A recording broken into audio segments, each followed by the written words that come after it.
Hot پر Jio drama موہرا بن چکا ہے بہت ہی زیادہ انٹرسٹنگ۔ اس میں ہمیں دکھایا جائے گا کہ اسکندر جو ہوتا ہے وہ علیزے کے بارے میں انفارمیشن اکٹھی کرنا سٹارٹ کر دیتا ہے۔ اس پر جیسے ہی علیزے کے گھر پہنچتا ہے تو وہ اس کا سارا سامان جو ہوتا ہے وہ کھنگال دیتا ہے، اور اس سامان میں سے جو ہے وہ نوشی اور اس کی والدہ کی پکس جو ہوتی ہے وہ لے جاتا ہے۔ اس بات کا علم جیسے ہی علیزے کا ہوتا ہے تو علیزہ جو ہوتی ہے وہ بہت زیادہ گھبرا جاتی ہے، اور وہ کہتی ہے کہ یہ اسکندر کے ہی آدمی آئے ہوں گے اور وہ لے گئے جو ان لوگوں کو چاہیے تھا۔ اس پر علیزہ بہت زیادہ ڈر جاتی ہے کیونکہ اس کو اچھے سے اندازہ ہو گیا ہے کہ اسکندر کو اگر سچ پتہ چل گیا تو اسکندر جو ہے وہ مجھے ہرا دے گا اور میں کبھی بھی اسکندر کے سامنے مقابلہ نہیں کر سکوں گی۔ اس میں علیزہ کی نوکرانی جو ہوتی ہے وہ علیزہ کو کہتی ہے کہ آپ کو جو ہے وہ پریشان ہونے کی ضرورت نہیں، اگر وہ کچھ بھی لے گئے ہیں تو آپ ایسے پریزنٹ کرو کہ جیسے آپ کو کچھ پتہ ہی نہیں، اور آپ جو ہے وہ ان سے ہار نہیں سکتی۔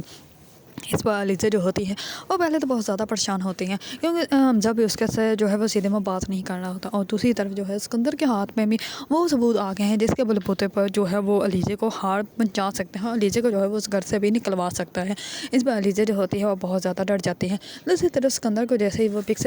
کا پتہ چلتا ہے تو اسکندر جو ہوتا ہے وہ ساری بات ہی سمجھ جاتا ہے، اور وہ کہتا ہے کہ علیزہ اب تمہیں مجھ سے کوئی بھی نہیں بچا سکتا، جس طرح میں نے تمہاری بہن کو جان سے مارا تھا ویسے ہی اب میں تمہیں مانوں گا، جیسے میں نے اس سے بدلہ لیا اب ویسے ہی تم سے لوں گا۔ تم نے جو ہے وہ مجھے بہت زیادہ ذلیل کیا ہے، اب میں جو ہے وہ تمہیں ایسے تو بالکل بھی نہیں چھوڑنے والا۔ اس بار جو ہوتی ہے اسکندر کی بیوی عریشہ وہ بھی بہت زیادہ خوش ہو جاتی ہے کہ ہم لوگوں کو جو ہے وہ سب کچھ پتہ چل گیا۔ دوسری طرف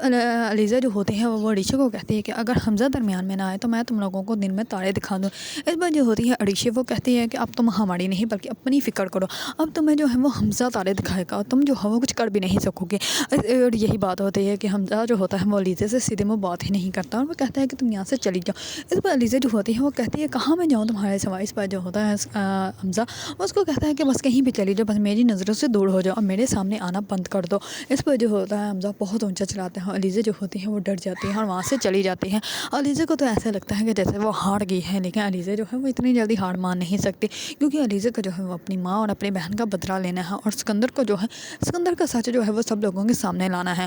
کیا علیزہ جو ہے وہ خود کو بچا پائے گی اور اسکندر کو جو ہے وہ سب کے سامنے جو ہے وہ دکھا پائے گی کہ اسکندر کا اصلی روپ کیا ہے؟ اگر آپ لوگوں کو ڈرامہ موہرا پسند ہے تو میری ویڈیو کو لائک، کمنٹ اینڈ سبسکرائب کرنا مت بھولیے گا۔